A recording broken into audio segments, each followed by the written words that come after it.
Type of matrix. सबसे पहले हम बात करते हैं रो मैट्रिक्स। रो मैट्रिक्स क्या होती है? ए matrix contain only one row. ठीक है, कि एक मैट्रिक्स जो सिर्फ एक ही रो को कंटेन करती है उसको क्या कहते हैं? Row matrix. इसमें कॉलम एक से ज़्यादा हो सकती हैं लेकिन रो एक ही रहेगी। फॉर एग्जांपल 1 5 6 ये एक मैट्रिक्स होगी। कैसी मैट्रिक्स होगी? क्योंकि हॉरिजॉन्टल लाइन इसके अंदर कितनी है? एक R1। वर्टिकल लाइन कितनी है? 3 C1 C2 C3। So for this order of matrix कितना बनेगा? पहले रो आएगी 1, फिर कॉलम आएगी 3। ठीक है, कितना हो गया? जिस मैट्रिक्स का रो की वैल्यू 1 हो, कॉलम चाहे 1 हो या 2 हो या 3 हो, उसको हम क्या बोलेंगे? Row matrix. ठीक है, अगर हमें इस एलिमेंट की वैल्यू को रिप्रेजेंट करना है, अगर पूछे कि 1 किस पोजीशन पे है, तो हम इसकी पोजीशन बता सकते हैं। क्या बता सकते हैं? किस रो में है ये? 1 पे रो 1 है और कॉलम 1 है, तो क्या होगा? A11। अगर इस एलिमेंट की पोजीशन पूछा जाए तो ये R1 पे है और C2 पे है, तो पोजीशन क्या होगी? 1 2। अगर 6 की पोजीशन पूछी जाए तो क्या होगी? किस रो में है? फर्स्ट रो में। कॉलम में किस में है? थर्ड में, तो क्या होगी? 1 3। तो ये होगी आपके पास पोजीशन को रिप्रेजेंट करने का तरीका। अब हम बात करते हैं सेकंड टॉपिक। कॉलम रो हो गया, कॉलम मैट्रिक्स। अब कॉलम मैट्रिक्स में क्या होगा? जैसे हमारे पास यहाँ पे क्या होता है कि एक ही मैट्रिक्स में क्या होगा? एक रो होगा। इसी तरह से हमारे पास क्या होगा? 1 कॉलम होगा। ठीक है, फॉर एग्जांपल हम यही उठाते हैं 1 5 6। अब यहाँ से हमें दिखाई दे रहा है रो कितनी है? R1, सेकेंड रो और थर्ड रो, बट कॉलम कितना है? फर्स्ट। तो इसका ऑर्डर क्या हुआ भाई?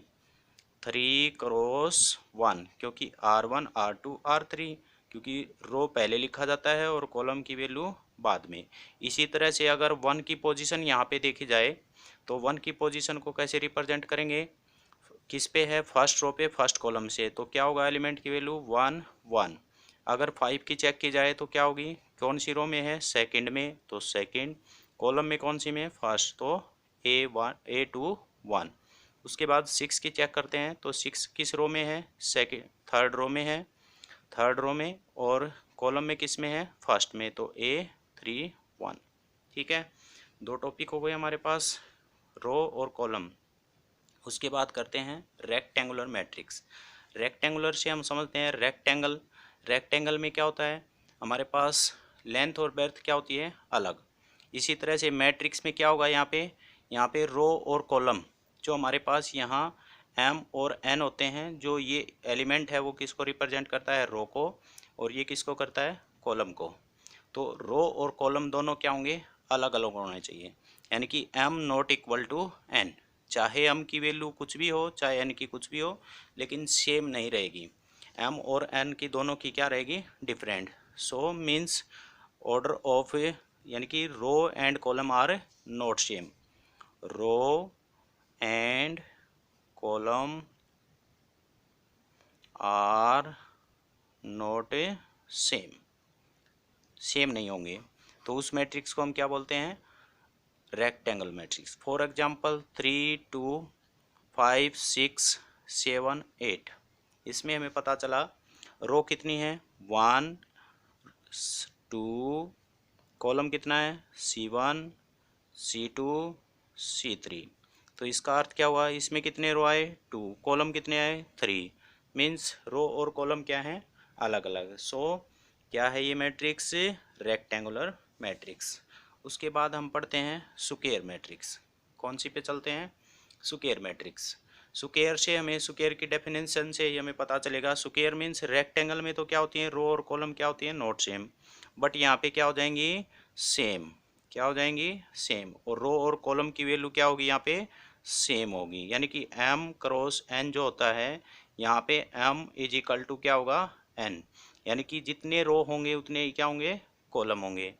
फॉर एग्जाम्पल यहाँ पे वैल्यू लेते हैं 2 आयोटा 3 6 और 7। यहाँ पे देखते हैं ये क्या है? R1, ये क्या है R2, ये क्या है C1, ये क्या है C2।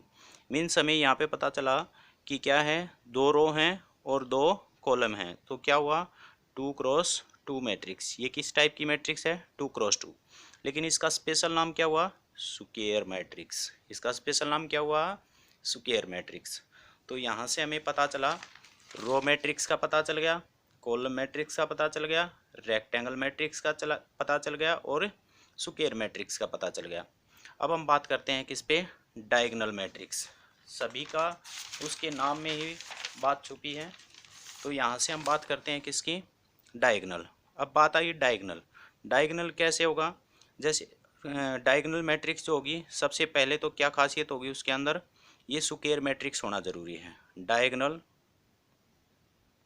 डायगोनल जो मैट्रिक्स है उसमें सबसे पहले तो क्या होना चाहिए स्क्वायर मैट्रिक्स, स्क्वायर मैट्रिक्स।